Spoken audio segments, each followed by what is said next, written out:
মুভিটিতে হাজার বছর আগের সভ্যতাকে দেখানো হয়েছে, যেখানে মানুষেরা গুহায় থাকতো এবং পশু-পাখি শিকার করে তাদের জীবনযাপন করত।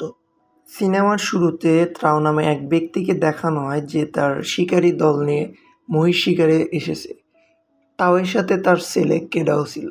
তো কিছু দূর যাওয়ার পর টাও তারা একটি মহিষের দলকে দেখতে পায় এবং টাও তার সাথীদেরকে কিভাবে কি করতে হবে তা ইনস্ট্রাকশন দেয় এবং তারা সেই শিকারের জন্য এগিয়ে যায়। এবং হঠাৎ আমরা দেখতে পাই যে তারা যখন শিকার করতে নেয় তখন পুরো মহিষের দল এলোমেলোভাবে দৌড়াতে থাকে এবং মহিষগুলো একটি খাদের ভিতর পড়ে যায়। তো হঠাৎ করে একটি মহিষ টাওয়ের ছেলের দিকে অ্যাটাক করে এবং তার ছেলে সহ সেই মহিষটি একটি খাদে পড়ে যায়। টাও এবং তার দলবল সেই খাদের কাছে গিয়ে দেখে যে টাওয়ের ছেলে কেদা সে একটি পাহাড়ের পাথর ধরে রয়েছে। কিছুক্ষণ পর সেই পাথরটি ভেঙে যায় এবং খাদের ভিতর পড়ে যায়। তো তখন টাও এবং টাওয়ের সাথীরা অনেক অপেক্ষা করে, কিন্তু আবহাওয়া খুবই খারাপ হওয়ার কারণে তাদেরকে বাড়ি ফিরে যেতে হয় এবং সবাই মনে করেছিল যে কেদা আর বেঁচে নেই। সিন চেঞ্জ হয়, আমরা দেখতে পাই যে কেডা পাহাড়ের রাস্তা টাইপের কিছু ছিল, তো সেখানে সে পড়ে রয়েছে এবং জংলি পাখি এসে তাকে খেতে নেয়। কিন্তু তখনই তার চোখ খুলে যায় এবং কি করবে, কি হয়েছিল তার মাথায় কিছু ঠিক ছিল না। তো একটু পর সে বুঝতে পারে যে তার সাথে কি হয়েছিল। তো এরপর আমরা দেখতে পাই যে বৃষ্টি শুরু হয় এবং সেই খালের ভিতরে অনেক পানি জমে। তো তখন সে কোনোভাবে সেই পাহাড় থেকে নিচে নেমে আসে, কিন্তু নামার সময় তার পা ভেঙে যায়। তো কিছুক্ষণ পর সে তার পাটা কোনোভাবে বেঁধে নেয় যেন সে চলতে পারে। তো একটু পর আমরা দেখতে পাই যে যখন সে এগিয়ে যাচ্ছিল তখন কিছু নেকড়ের দল তার দিকে ধেয়ে আসে এবং তাকে অ্যাটাক করে। তো তখন তার জীবন বাঁচানোর জন্য সে একটি গাছে উঠে পড়ে এবং তাদের সাথে যথেষ্ট লড়াই করার চেষ্টা করে। এতে একটি নেকড়ে আহত হয়ে যায়। কিছুক্ষণ পর সে সেই নেকড়েটাকে মারতে যায়, কিন্তু তার অনেক মায়া হয়, সে মারে না। কিন্তু তার সেফটির জন্য সে নেকড়ের মুখটা বেঁধে দেয়। ছেলেটা নেকড়েটাকে নিয়ে একটি গুহায় অবস্থান করে। রাতটা সে কোনোভাবে পার করে দেয়। পরের দিন সে, যেহেতু তার পা ভেঙে গিয়েছিল, তো এজন্য আশেপাশে কিছু ঔষধি গাছ সে খুঁজে পায় যেগুলো সে তার পায়ে লাগিয়ে নেয়।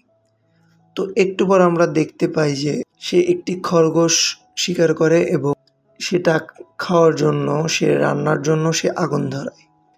এরই মাঝে সেই নেকড়েটি তার মুখের যে বাঁধন দেওয়া ছিল সেটা সে খুলে ফেলে। তো এটা বালক দেখেও, মানে কেডা দেখেও সে কিচ্ছু বলে না, সে শান্ত থাকে। কিন্তু নেকড়ে তার যে দুটো দাঁত ছিল বড় বড়, এগুলো দেখে বালকটি একটু ভয় পায়। কিন্তু কোনোভাবে সে নেকড়েটাকে শান্ত করায় এবং যেহেতু তাদের বাড়ি ফিরতে হবে, কারণ কিছুদিন পরই তাদের সিজন চেঞ্জ হয়ে যাবে। তো এরপর আমরা দেখতে পাই যে নেকড়েটাকে সেখানে রেখেই বালকটি চলে যেতে চায়, কিন্তু নেকড়েটি তার পিছু ছাড়ে না।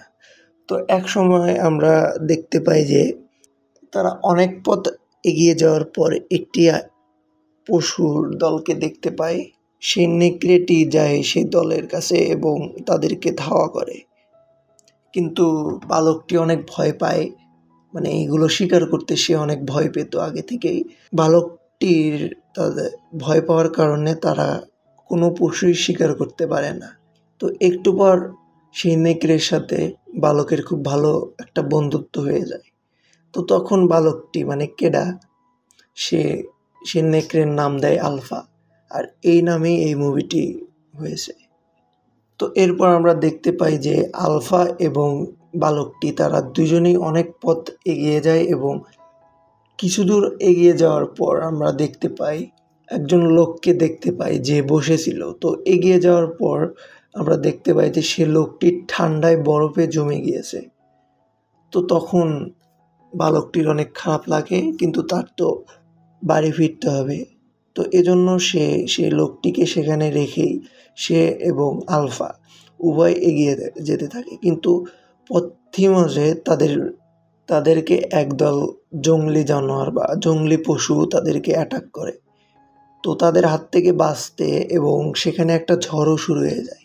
তো এ থেকে বাঁচতে আলফা এবং বালকটি উভয়ই একটি গুহার ভিতরে ঢুকে পড়ে। তো গুহার ভিতর ঢুকে পড়ার পর বালকটি নিজেকে সেফ মনে করলেও আমরা একটু পর দেখতে পাই যে কালো বাঘ চলে আসে।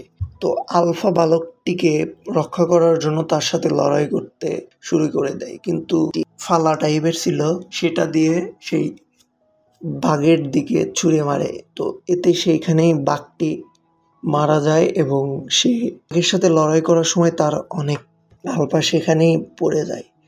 তো তখন বালকটি সেই নেকড়ে অর্থাৎ আলফাকে সেবা দেয়, কারণ এই নেকড়ে তাকে অনেকবার বাঁচিয়েছে।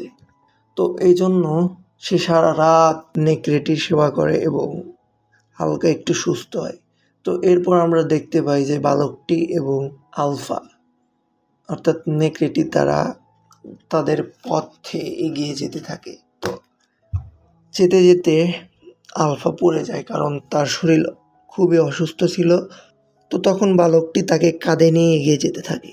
তো বালকটি এগিয়ে যাওয়া মানে একটু আগিয়ে যেতেই সে দেখতে পায় যে তার কাফেলা অর্থাৎ তার পরিবারের যে যত ঘর বাড়িতে দেখতে পায়, তো সেখানে গিয়ে বালকটি পড়ে যায় এবং তখন বালকটি বলে যে যে করে হোক পশুটিকে যেন বাঁচানো হয়, মানে নেকড়েটাকে যেন বাঁচানো হয়। তো তখন বালকটির চোখ বন্ধ হয়ে যায় এবং যখন চোখ খোলে তখন দেখতে পায় যে আলফা মানে নেকড়েটি কয়েকটি বাচ্চার জন্ম দিয়েছে, অর্থাৎ আলফা ছিল একটি মেয়ে। তো তখন বালকটি বুঝতে পারে যে সে মানে প্রেগনেন্ট অবস্থায় তাকে অনেক বিপদ হতে বাঁচিয়েছে। তো এর জন্য বালকটির মনে আলফার জন্য অনেক ভালোবাসা বেড়ে যায় এবং বালকটিও তার পরিবারকে ফিরে পায়। তো এখানে এই মুভিটি শেষ হয়ে যায়।